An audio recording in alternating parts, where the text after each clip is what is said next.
Bismillahirrahmanirrahim. Assalamualaikum warahmatullahi wabarakatuh. Waalaikumsalam warahmatullahi wabarakatuh.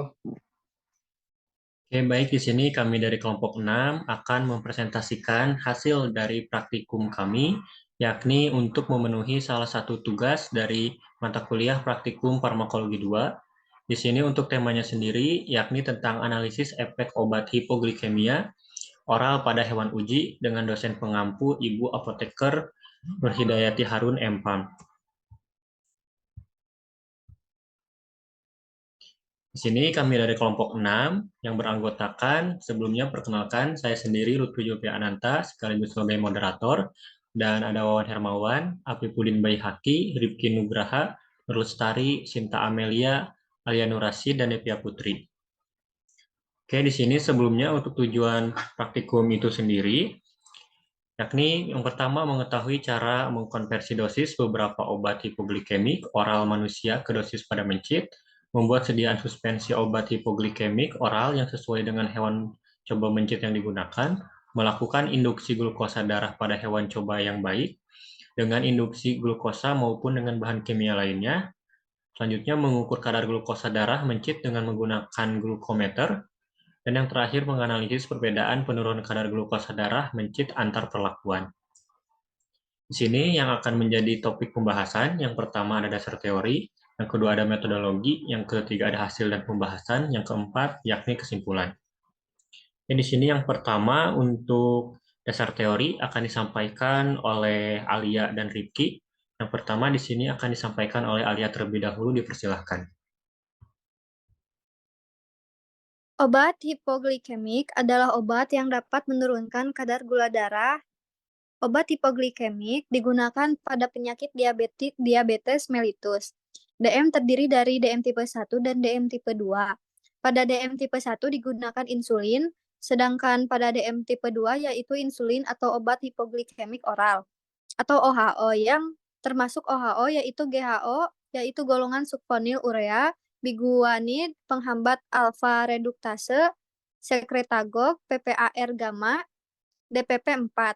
Mekanisme kerja OHO yaitu merangsang pembentukan insulin di pankreas, menghambat absor glukosa di usus, merangsang uptake glukosa oleh otot dan jaringan adipose, serta reduksi glukosa di hati, dan menghambat inaktivitas inkretin sehingga terjadi peningkatan insulin dan penurunan glukagon. Glibenclamide merupakan obat golongan sulfonylurea yang merangsang sel beta pankreas untuk mensekresi insulin dengan toksisitas terjadi hipoglikemik. Obat khusus untuk hipoglikemik yaitu glukosa. Penanganan toksisitas meliputi obat gejala yang timbul seperti seizur, koma, hipotensi, methemoglobin.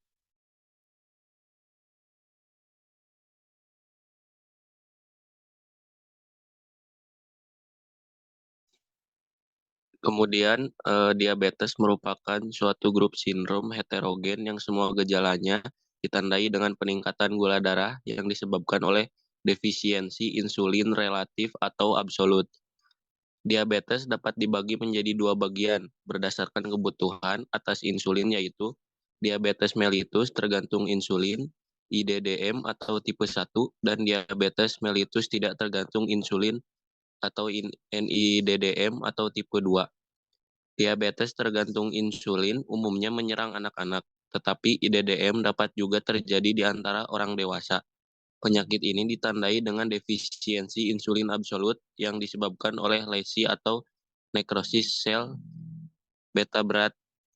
Diabetes tipe 1 harus tergantung pada insulin eksogen atau suntikan untuk mengontrol hiperglikemia, memelihara kadar hemoglobin glikosilat yang dapat diterima dan mencegah ketoasidosis.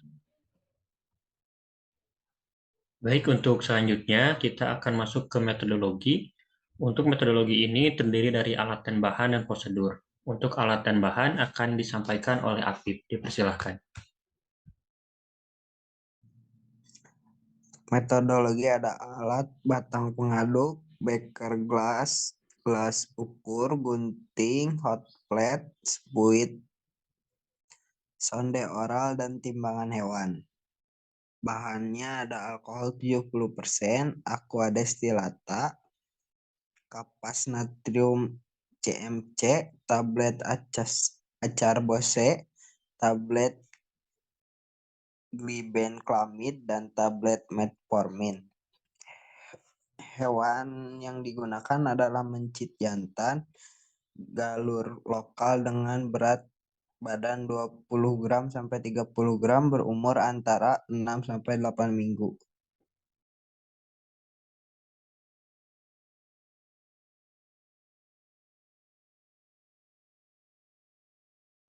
Untuk selanjutnya, untuk prosedur kerja akan disampaikan oleh Saudara Wawan Hermawan. Dipersilahkan. Baik, untuk yang selanjutnya yaitu prosedur kerja. Untuk yang pertama prosedur kerja metode induksi kimia yaitu pembebanan glukosa. Gunakan mencit jantan sebanyak 12 ekor, timbang berat badan tiap mencit, lalu dicatat. Kemudian mencit dikelompokkan secara rawu ke dalam 4 kelompok. Tiap kelompok terdiri dari 3 ekor, di mana kelompok 1 sebagai kontrol diberikan larutan NaCMC 1%, kemudian kelompok 2 diberikan suspensi glibenclamid, kelompok 3 diberikan suspensi akarbose, dan untuk kelompok 4 diberikan suspensi metformin HCl. Selanjutnya, sebelum perlakuan mencit, diambil darahnya melalui pembuluh darah yang ada di pena ekor dengan cara dipotong. Mencit tersebut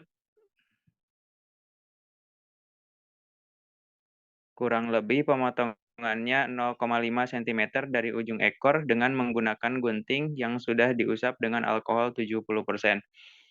Selanjutnya, darah yang keluar diteteskan pada strip glukometer yang terpasang pada alat.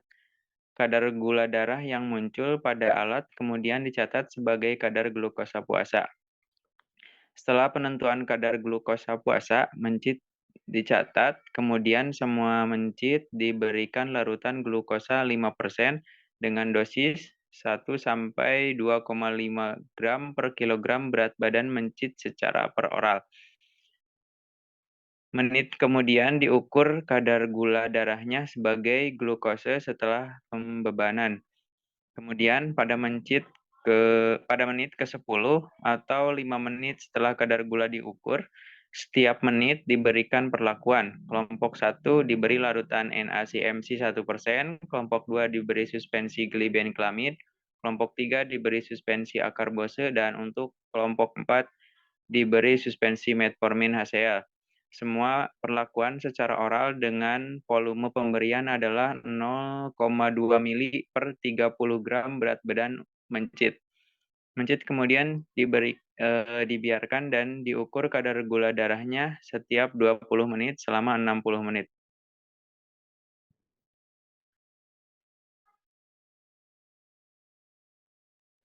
Baik, untuk selanjutnya kita masuk ke hasil pembahasan. Untuk hasil pembahasan, di sini akan disampaikan oleh dua orang. Yang pertama untuk hasil oleh Sinta, dan untuk pembahasan akan disampaikan oleh Nur Lestari.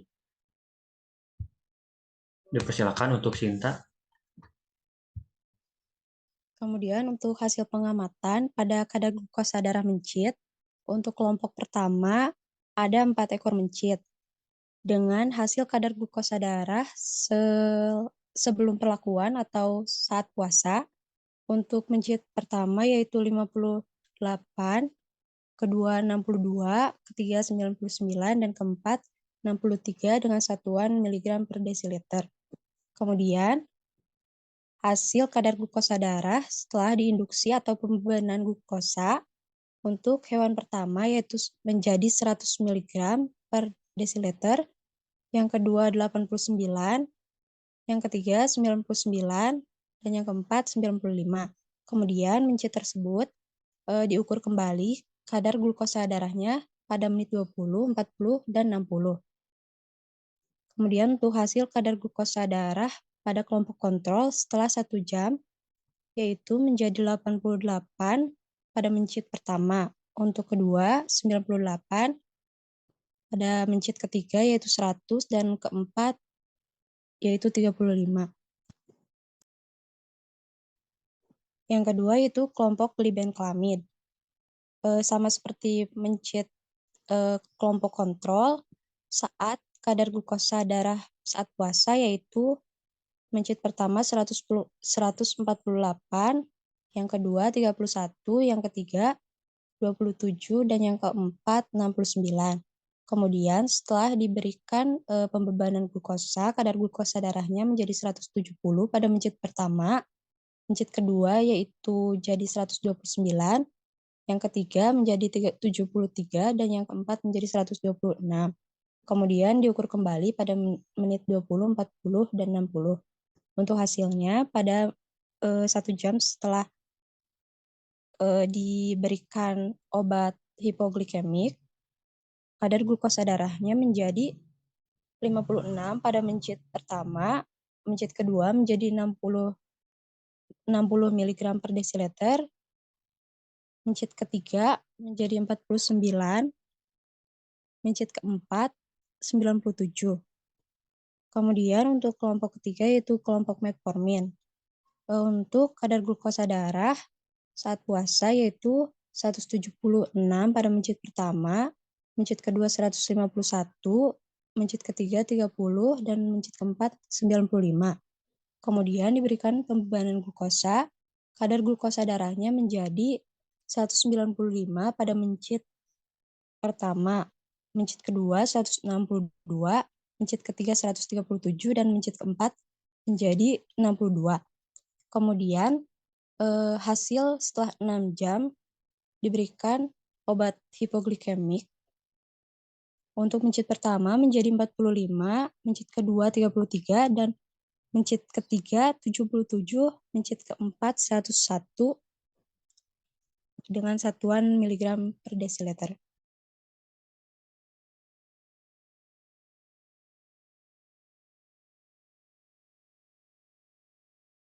Baik, untuk selanjutnya kita masuk ke pembahasan akan disampaikan oleh Nur Lestari. Untuk pembahasan, pada praktikum ini dilakukan percobaan mengenai obat hipoglikemia yang bertujuan untuk mengetahui aktivitas obat golongan hipoglikemia tersebut dapat menurunkan kadar glukosa darah atau tidak. Pada praktikum ini dipergunakan hewan uji yaitu mencit jantan sebanyak 4 ekor pada masing-masing kelompok. Untuk kelompok pertama sebagai kontrol, kelompok 2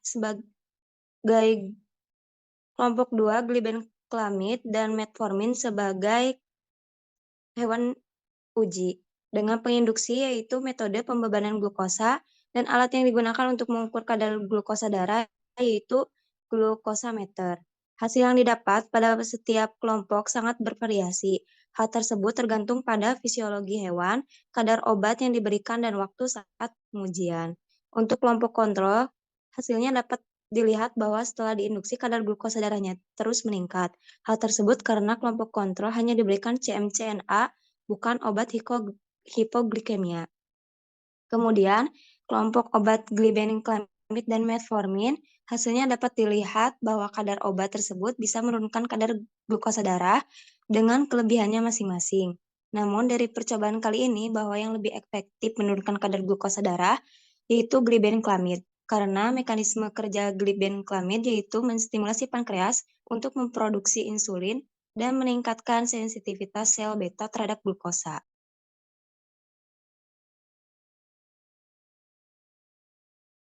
Baik, untuk selanjutnya kita masuk ke kesimpulan. Di sini untuk kesimpulan akan dipaparkan oleh Devia. Dipersilakan. Berdasarkan hasil praktikum yang dilakukan, maka dapat disimpulkan sebagai berikut. Obat hipoglikemia merupakan obat penurun kadar glukosa darah terutama pada pasien diabetes mellitus. Kadar obat hipoglikemia, metformin, dan glibenclamid sama-sama punya kelebihan untuk menurunkan kadar glukosa darah. Tetapi pada praktikum yang kami lakukan bahwa glibenclamid lebih bisa efektif menurunkan kadar glukosa darah.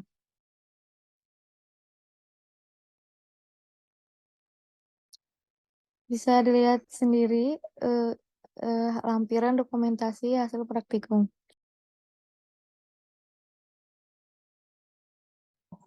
Nah, dan ini untuk referensi atau sumber yang kami ambil untuk hasil praktikum kali ini. Nah, baik, untuk presentasinya sudah selesai. Mohon maaf apabila ada kesalahan dalam penyampaian pemateri. Sekian dari saya dan dari kelompok kami. Terima kasih. Wassalamualaikum warahmatullahi wabarakatuh.